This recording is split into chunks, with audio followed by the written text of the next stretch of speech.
اس لیے آپ نے اس حوالے سے اچھے سے آپ اپنا احتساب کر لیجیے، جائزہ لے لیجیے کہ آیا کہ یہ والے معاملات ایسے ہیں جن کا آپ کی ذات کے ساتھ تعلق ہے یا نہیں ہے۔ اگر آپ کی ذات کے ساتھ تعلق ہے تو پھر آپ اس کو ڈسکس کر سکتے ہیں، بصورت دیگر ان کو ڈسکس کرنے کی ضرورت نہیں ہے۔ ہمیں یہاں پر کسی پر جج جو ہے وہ مقرر نہیں کیا گیا کہ ہم لوگ جو ہے وہ ہر ایک کے اوپر اپنی ججمنٹ جو ہے وہ پاس کرتے رہیں، بلکہ ایسے معاملات جو ہیں وہ اللہ کے سپورٹ کر دینے نہیں ہمارے لیے فلاح بھی ہے اور کامیابی اور کامرانی بھی ہے۔ بالکل دیکھا جائے نا، ہمارا دین جو ہے وہ ہمیں بالکل اس بات کی تعلیم نہیں دیتا کہ ہم دوسروں کے تخم میں لگے رہیں، ان کی جاسوسی کرتے رہیں، یا کوئی ایسی بات ہم تک پہنچے اور جس پر کوئی شواہد وغیرہ بھی موجود نہ ہوں تو پھر وہ والی بات جو ہے وہ ہمیں آگے شیئر کرنا ایسے ہی ہے کہ جیسے جھوٹ کو آگے پھیلانا، اور جھوٹ جو ہے وہ تمام برائیوں کی بنیادی جڑ ہے۔ اس لیے اللہ کے پیارے حبیب صلی اللہ علیہ وسلم نے اور آپ نے ہمیں اس بات سے منع فرمایا ہے کہ آپ نے کوئی ایسی بات آگے نہیں کرنی جس بات کا آپ کو مکمل طور پر ادراک نہ ہو اور ادراک کے حوالے سے بھی آپ کو پہچان نہ ہو، اور اس کے حوالے سے بھی یہ ہے کہ آپ کے پاس شرعی گواہان موجود ہوں جو اس کے حوالے سے وہ گواہی بھی دے سکتے ہوں۔ کیونکہ ایسا معاملہ ہے ہی نہیں تو پھر ظاہر سی بات ہے اس بات سے ہمیں پرہیز بھی کرنا چاہیے اور اللہ کے حضور توبہ طائب بھی ہونا چاہیے۔ اگر ہم سے کوئی ایسی غلطی سرزد ہوئی ہے پھر اللہ کے حضور ہمیں اپنے گناہوں سے معافی بھی مانگنی چاہیے اور اس بات کا تہیہ کرنا چاہیے کہ آج کے ہم ایسا بالکل نہیں کریں۔ مفتی صاحب گائیڈ لائنز بتا دیں کہ کوئی خبر ہم تک آئی ہے اس کی تحقیق کس طرح سے کریں، اسلام نے ہمیں جو ہے اس میں کیا کیا تعلیمات جو ہیں دی ہیں کہ اگر ہمارے پاس ایک خبر آ گئی ہے تو اس کو جانچ پڑتال ہم کس طرح سے کریں؟ دیکھیں خبر کی صورتیں ہیں دو، اگر اچھی خبر ہے تو پھر تو ٹھیک ہے، آپ اچھی خبر جو ہے وہ آگے پھیلا سکتے ہیں۔ مثال کے طور پر ایک آدمی کے بارے میں بتایا گیا ہے، وہ آدمی بہت اچھا ہے، اچھے اعمال کرنے والا ہے، تو آپ اس کی بات کو آگے شیئر کر سکتے ہیں۔ دوسری صورت یہ ہے کہ اگر کسی کے بارے میں ایسی بات کی گئی ہے کہ جس کا تعلق کسی کے کردار کے ساتھ ہے، کسی کی سیرت یا کسی کے اخلاق کے ساتھ ہے، کہ ایسی بات آگے پھیلانے سے منع کیا گیا ہے، کیونکہ اس کے اندر اس کا کردار جو ہے وہ مجروح ہوتا ہے، اور اللہ پاک نے قرآن عزیز کے اندر اس بات کی ہمیں ہدایت عطا فرمائی ہے، وَلَقَدْ كَرَّمْنَا بَنِي آدم، ہم نے اولاد آدم کو عزت عطا فرمائی ہے۔ اس لیے ہمیں اس بات کا ضرور جو ہے وہ خیال رکھنا چاہیے، احترام انسانیت اور احترام مسلمان کے جذبے کو اپنے پیش نظر رکھنا چاہیے، اور سنی سنائی بات اور بات کی اچھے سے جب تک آپ تحقیق نہ کرنی، اور تحقیق کیسی ہو سکتی ہے؟ تحقیق کی صورت یہ ہے کہ آپ نے وہ بات جو ہے نا وہ واقعہ جو ہے وہ بذات خود دیکھا ہو۔ دوسرے نمبر پر یہ ہے کہ ہو سکتا ہے کہ آپ کا دیکھنا بھی ٹھیک نہ ہو، پھر اس کے اوپر آپ کے پاس گواہ بھی موجود ہوں، وہ سچے دل سے وہ اللہ کے حضور جو ہے وہ اس بات کی گواہی بھی دے سکتے۔ بسا اوقات آنکھ کا دیکھا جو ہے نا وہ بھی بندے کو بدگمانی میں بالکل ایسا ہی ہے۔ ضروری نہیں ہے کہ جو آپ آنکھوں سے دیکھ رہے ہوں وہ اس میں حقیقت ہو، اس کے پیچھے کا جو بیک گراؤنڈ ہے وہ کسی کو نہیں معلوم ہوتا ہے۔ یہ ایسی ہے، تو اس حوالے سے ہمیں خبر جو ہے نا اس کی ضرور تحقیق کرنی چاہیے۔ اس کے حوالے سے میں نے عرض کر دیا، آپ خود نے وہاں پر دیکھا ہو۔ دوسرے نمبر پر پھر بھی آپ اپنی بات پر یقین نہ کریں، پھر دوسرے لوگ جو ہیں ان کو وہاں پر گواہ بنا دیں، ان کا گواہ بنانا جو ہے وہ بہتر ہے۔ پھر وہ اللہ کے حضور جو ہے وہ سچے دل سے اس بات کی شہادت دیتے ہیں تو پھر اس کو قبول کیا جائے گا، وگرنہ دین اسلام کے اندر ایسی گواہی کو قبول نہیں کیا جاتا۔ ایون کہ اگر باپ بیٹے کے ہاتھ میں گواہی دے گا تب بھی قبول نہیں کی جائے گی، یا بیٹا باپ کے ہاتھ میں گواہی دے گا تب بھی قبول نہیں کی جائے گی۔ یہ تو معاشرتی ایک سلسلہ ہے کہ جس میں ایک فرد جو ہے وہ دوسرے فرد کے اوپر ایسی بات کر رہا ہے، جس کا مطلب یہ ہے کہ ہمیں ایسی باتوں کے تخم میں نہیں جانا چاہیے، اور اس کا ہماری ذات کے ساتھ کوئی تعلق نہیں ہے، اور اس ساتھ ہی ساتھ ہمیں اس بات کا بھی ضرور جائزہ لینا چاہیے کہ آیا کہ اس بات کا معاشرے کو کیا فائدہ ہے۔ اگر فائدہ ہے پھر اس کے اوپر بہترین صورت یہ ہے کہ گواہ وغیرہ بھی مقرر کر لی جنہوں نے اپنی آنکھوں سے اس بات کو دیکھا ہو، پھر وہ والی بات جو ہے وہ تصدیق شدہ بات کہلائے گی، وگرنہ وہ والی بات تصدیق شدہ بات نہیں کہلائے گی۔ اچھا مفتی صاحب، ہمارا یہ بھی تو المیہ نا، ہم چاہتے ہیں اگر ہمیں کوئی بات پتہ لگ گئی ہے تو بس جلدی جو ہے ہم ہی اس کو شیئر کرنے والے ہوں، تو اس میں کس طرح سے بیلنس کریں ویریفیکیشن کو بھی اور اس چیز کو بھی کہ جلدی جو ہے ہم اس خبر کو آگے پھیلا بھی دیں اگر یہ اس میں حقیقت ہے تو؟ دیکھیں اس میں سب سے بڑا عنصر جو ہے نا وہ ہمارے ہاں وہی ہے کہ ہمارے دلوں میں خوف خدا نہیں ہے۔ ہم یہ سمجھتے ہیں کہ قیامت والے دن اعمال کا جواب جو ہے وہ صرف دوسرے لوگوں نے دینا ہے، ہم نے نہیں دینا۔ یہی وہ بنیادی کانسیپٹ ہے جو ہمیں بے راہ روی کے راستے پر لے کر چلتا ہے اور ایسی خبروں کو آگے پھیلانے کے لیے ہمیں اکساتا ہے. ہمیں چاہیے کہ یہ پوری خبریں جو ہیں ان کا تعلق شیطان کے ساتھ ہے اور شیطان کے جو چیلے ہیں ان کے ساتھ ہے. وگرنہ دین اسلام کے اندر ایسی خبروں کی کوئی گنجائش نہیں ہے. وہی خبریں قابل اعتبار ہیں اور قابل اعتماد ہیں کہ جن کے بارے میں نے عرض کر دیا کہ جو تصدیق شدہ ہوں اور تصدیق کے اندر بھی یہ ہے کہ آپ نے اپنی آنکھوں سے دیکھا ہو, وہاں پر آپ نے اپنے گواہان جو ہے وہ بھی مقرر کر لی ہوں. پھر تو ان باتوں کو صحیح سمجھا جائے گا. بخصوص سے دیگر وہ والی باتیں جو ہیں وہ دین اسلام کی نظر میں وہ والی باتیں درست نہیں ہیں, بلکہ وہ بدگمانی میں بھی آئیں گی اور غیبت میں بھی آئیں گی اور ہو سکتا ہے وہ بہتان میں بھی آتے ہیں اور بہتان جو ہے اس سے بھی بڑا گناہ ہے. تو ہمیں چاہیے کہ اپنے اعمال کا لکھتے رہیں اور دوسروں کے اعمال کی تہمتیں مت پڑیں. اللہ پاک نے سورہ حجرات کے اندر واضح لفظوں میں اصلاح معاشرہ کے اصول اس سورہ مبارکہ کے اندر بیان کیے گئے ہیں اور اس کے اندر یہ اصول بھی بیان کیا گیا ہے کہ آپ نے معاشرے کی تہمیں نہیں لگنا. یہ تہمیں لگنا جو ہے اور ان کی ایپوں کے پیچھے پڑنا, اگر آپ ایسا کریں گے تو نبی معصوم صلی اللہ علیہ وسلم آپ کا فرمان ہے اگر آپ دوسروں کو ذلیل و رسوا کرنے کی کوشش کریں گے پھر اللہ پاک بھی آپ کو عزت اور جو احترام ہے اس سے محروم فرمائے گا. پھر ذلت و خاری جو ہے وہ آپ کا بھی مقدر بن جائے گا. اگر آپ دوسروں کی عزتوں کے پیچھے پڑیں گے پھر آپ کی عزت بھی محفوظ نہیں رہے گی. اس حوالے سے ہمیں توجہ دینے کی. اور اسلام میں تو مفتی صاحب یہ بھی ہے کہ اگر ہمیں کسی کا کوئی راز معلوم ہو گیا ہے تو ہم اس سے پردہ ڈالیں, لیکن ہمارے ہاں اب یہ ہوتا ہے کہ ہم اس کو جو ہے رائی کا پہاڑ بنا کر جو ہے آگے پیش کر رہے ہوتے ہیں اور انسان کی جو ہے وہ کردار کشی کر رہے ہوتے ہیں. اس کے اوپر اتنا کرٹیسزم ہوا جا رہا ہوتا ہے کہ جو بات میں حقیقت بھی نہیں ہوتی لیکن اگلے انسان کو ڈپریشن میں آپ ڈال رہے ہوتے ہیں کہ لوگ جو ہے اس طرح کی باتیں جو ہیں پھیلا رہے ہوتے ہیں. تو ان ویریفائڈ انفارمیشن اگر ہم پھیلا رہے ہیں تو اس پہ جو ہے سزا کیا مقرر کی گئی ہے؟ دیکھیے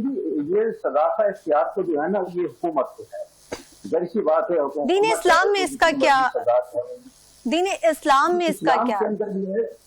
جی میں عرض کر رہا ہوں اسلام کے اندر یہ کبیرہ گناہ ہے, یہ دل آزاری کا باعث بن رہا ہے. آپ کسی کے عیبوں کے پیچھے پڑ رہی ہیں, آپ کسی کی پردہ پوشی کرنے کی بجائے آپ اس کے راز جو ہے وہ دوسروں کو بتلا رہی ہیں. نبی معظم صلی اللہ علیہ وسلم کا فرمانا ہے جو آدمی کسی کے عیبوں کے پیچھے پڑے گا پھر اس کے عیب بھی محفوظ نہیں رہیں گے. اور دوسرا پہلو بھی ہمیں یاد رکھنا چاہیے کہ جو کسی شخص کی پردہ پوشی کرے گا اللہ پاک دنیا کے اندر بھی اس کی پردہ پوشی فرمائے گا اور آخرت کے اندر بھی اس کی پردہ پوشی فرمائے گا. ہمیں چاہیے کہ اس کانسیپٹ کو آگے فروغ دیا جائے, اس کانسیپٹ پر ہم خود بھی عمل کریں اور دوسروں کو بھی عمل کرنے کی تلقین کریں. نبی معظم صفی مکرم کے پاس ایک خاتون حاضر خدمت ہوئی, عرض کرنے لگی یا رسول اللہ مجھ سے فلاں سرزد ہوا ہے. آپ نے فرمایا ہو سکتا ہے کہ تمہیں غلط فہمی ہو, چلو واپس چلی جاؤ.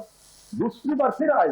پھر آپ نے فرمایا کہ نہیں دن ہو سکتا بھی آپ کو غلط فہمی ہوئی ہو. اب دیکھیے ایک آدمی خود اس بات کا اقرار کر رہا ہے لیکن ہمارے دین نے ہمیں یہ تعلیم دی ہے ہو سکتا ہے کہ اس کا اقرار جو ہے وہ بھی غلط فہمی پر مبنی ہو. تو ہمیں چاہیے کہ اس حوالے سے جو دین کی تعلیمات ہیں ان پر فوکس کریں اور کسی کی زندگی جو ہے وہ عجیب نہ بنائیں یا کسی کو اس حد تک نہ لے کر جائیں کہ اگلا آدمی جو ہے وہ ڈپریشن کا شکار ہو جائے, تناؤ کا شکار ہو جائے. پھر اسی بات ہے یہ دل آزاری کے اندر آتا ہے. اور اگر آپ کسی کے اس بات کو مجروح کریں گے تو پھر آپ اللہ کے حضور جو ہے وہ سرخود نہیں ہو سکتے. جبکہ ہمارا دین جو ہے وہ تو ہمیں اس بات کی تعلیم دیتا ہے کہ جو لوگوں پر مہربانی کرتا ہے تو اللہ پاک بھی اس پر مہربانی فرماتا ہے. نہ صرف اس دنیا کے اندر مہربانی فرماتا ہے بلکہ آخرت کے اندر بھی اللہ پاک اس پر مہربانی اور نظر رحمت اور نظر کرم.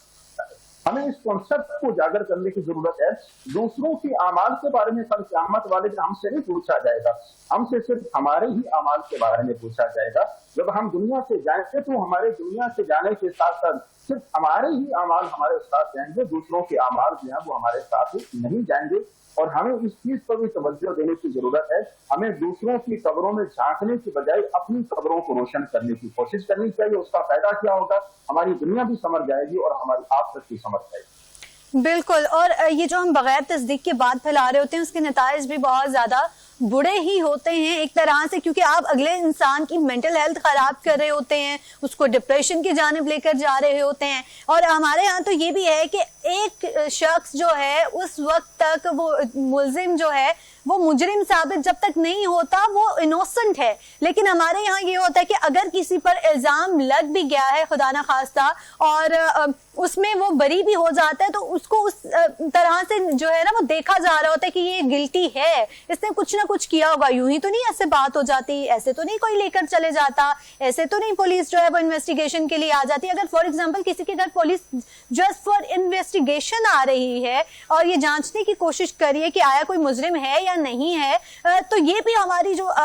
سوسائٹی ہے اس میں بہت زیادہ اس چیز کو جو ہے نا اٹھایا جا رہا ہوتا ہے, اچھالا جا رہا ہوتا ہے. یہ کہا جا رہا ہوتا ہے کہ یار پولیس ایسے نہیں آئی ہے, ان کے گھر سے جو ہے نا ان کے ساتھ کٹ آف کر دیں. سوسائٹی میں, محلے میں لوگ آپ کے ساتھ پھر اس طرح سے جو لین دین کے معاملات ہیں یا ویسے بھی کوئی معاملات ہیں آپ کے ساتھ, ایک جو ہمسایہ ہے ایز اے نیبر بھی ہے, لوگ آپ کے ساتھ کٹ آف کر دیتے ہیں صرف اسی وجہ سے کہ ان کے گھر تو پولیس آئی انویسٹیگیشن کے لیے, ایسا ہوا ویسا ہوا. حالانکہ ہمارے ہاں تو یہ اسلام میں تو یہ چیز ہے کہ اگر کوئی جو ہے وہ ثابت ہو گیا ہے بے گناہ ہے تو وہ بے گناہ ہی ہے, لیکن ہم اس چیز کو چھوڑتے ہی نہیں, بخشتے ہی نہیں اگلے انسان کو. اس حوالے سے میں عرض کرنا چاہوں گا, آپ نے بڑی خوبصورت بات کی ہے. ہمارے دین میں نا دیکھیں جو اصحاب رسول تھے جب انہوں نے دین اسلام قبول کر لیا اس کے پہلے والے معاملات کی ہیں وہ ہمارا دین ہمیں ڈسکس کرنے کی اجازت نہیں دیتا. اسی طرح ایک مسلمان جب سچے دل سے توبہ کر لیتا ہے یا اسے عدالت کی جھوٹ ہے وہ انوسینٹ ڈکلیئر کر دیا جاتا ہے, جب اس کا معاملہ ہے تب بھی ہمیں اسے انوسینٹ ہی سمجھنا چاہیے اور اس کے معاملات کے حوالے سے اپنی ججمنٹ جو ہے وہ پیش نہیں کرنی چاہیے بلکہ اس کا معاملہ جو ہے وہ اللہ کے سپرد کرنا چاہیے. اور میں تو یہ بات عرض کروں گا کہ دین کی تعلیمات کی روشنی میں اگر دیکھا جائے تو ہمیں جو ہے یہ دعا کرنی چاہیے یا رب العالمین جس قسم کی ہم باتیں سن رہے ہیں اللہ پاک ان باتوں سے ہم کو بھی محفوظ فرمائے اور ہماری سوسائٹی کو بھی محفوظ فرمائے, اور جو لوگ ایسی باتیں کر رہے ہیں اللہ پاک ان کو ہدایت کی دولت عطا فرمائے. ہمیں ان دعاؤں سے بلکہ نوازنا چاہیے, اپنی ججمنٹ وغیرہ وہ بالکل پاس نہیں کرنی چاہیے. اور یہ کہنا کہ وہ فلاں کے ہاں ایسا ہوا ہو سکتا ہے وہ ایسا ہو, ارے بالکل یہ شاید والی بات ہے کہ شاید والی بات کے اندر دونوں چیزوں کا اعتماد ہے. اور ہمیں چاہیے کہ اگر ایسی ہی بات ہے تو وہ بات بدگمانی پر بھی مشتمل ہو سکتی ہے اور جھوٹ پر بھی مشتمل ہو سکتی ہے, اور اس کے اندر دیکھا جائے تہمت کا عنصر بھی پایا جا سکتا ہے. تو ہمیں چاہیے اللہ کے حضور ان باتوں سے اپنے آپ کو بچائیں. اپنے آپ کو ضرور کی بات ہے اگر ہم اپنے آپ کو بچائیں گے تو ہمارا دل اور ہمارا دماغ اس کو اطمینان اور سکون کی دولت ملے گی. ایمان کے بعد سب سے بڑی دولت جو ہے اس سکون کی دولت, اپنے آپ کو سکون کی دولت سے نوازیں. اور اس کا دوسرا فائدہ کیا ہوگا, اگر ہم دوسروں کے عیبوں کے پیچھے میں نہیں پڑیں گے, ان کے معاملات اللہ کے حوالے کریں گے, ہمیں معاشرے کے اندر بھی عزت, احترام اور وقار کی نظر سے دیکھا جائے گا. ظاہر سی بات ہے اگر آج ہم دوسروں کی عزتوں کے پیچھے پڑے ہوئے ہیں اور ان کے حقوق جو ہے ان کو پامال کرنے کی کوشش کر رہے ہیں یا ان کا ادب اور احترام نہیں کیا جا رہا ہے, پھر ایسی صورت حال میں ہمیں اللہ پاک سے بھی خیر کی توقع نہیں رکھنی چاہیے. اللہ پاک بندوں کے معاملات میں بڑا وجود ہے. وہ فرماتا ہے قیامت والے دن ہمیں اس بات کو بھی سمجھنا چاہیے, قیامت والے دن جب حساب و کتاب ہوگا اللہ پاک کی غیرت کا اندازہ لگائیے, اس کی وجودیت کا اندازہ لگائیے. وہ حساب و کتاب ساروں کے سامنے نہیں لیا جائے گا بلکہ وہ تنہا اسی ایک آدمی سے لیا جائے گا, درمیان میں ہزار فرق فائد ہوں گے. مفتی صاحب دین میں تو اصلاح کے بھی یہ حکم ہے کہ جب ہمارے نبی کسی کی اصلاح کرنا چاہتے تھے تو وہ محافل میں جو ہے اس کا نام پکار کے اس کی اصلاح نہیں کر رہے ہوتے تھے, اس کو الگ سے بلا کر اس سے مخاطب ہوتے تھے, اس کے معاملات اس کی بات سن کر اس کی اصلاح کرتے تھے. تو یہ بہت بڑا المیہ ہے کہ ہم چاہ رہے ہوتے ہیں کہ بس ہم جو بات ہے اس کو پھیلا دیں, رائی کا پہاڑ بناتے جائیں اور لوگوں کی جو ہے وہ کردار کشی کرتے جائیں. مفتی صاحب بہت شکریہ آپ کی قیمتی وقت کا. ناظرین جو ہے بغیر تصدیق کے بات پھیلانا جو ہے گناہ ہے, اور آپ لوگوں نے کوشش کرنی ہے کہ بینگ اے ہیومن ہمیں اس چیز کو جو ہے ٹرائی کرنا ہے کہ بنا کسی تصدیق کے, وداؤٹ اینی ویریفیکیشن آپ کسی بھی انفارمیشن کو جو ہے آگے سپریڈ نہ کریں. کوشش کریں کہ جب تک آپ کو کوئی اوتھینٹک چیز پتہ نہیں چل جاتی ہے, سچائی نہیں ہے کسی بات میں, تو اس بات کی کوشش کریں کہ اس کو آگے نہ پھیلائیں. لوگوں کی جو مینٹل ہیلتھ ہے, ان کی جو پرسنل اسپیس ہے, اس کا بہت زیادہ خیال رکھیں. یہاں وقت ہے مختصر سے وقفے کا, وقفے کے بعد حاضر ہوں گے ہمارے ساتھ.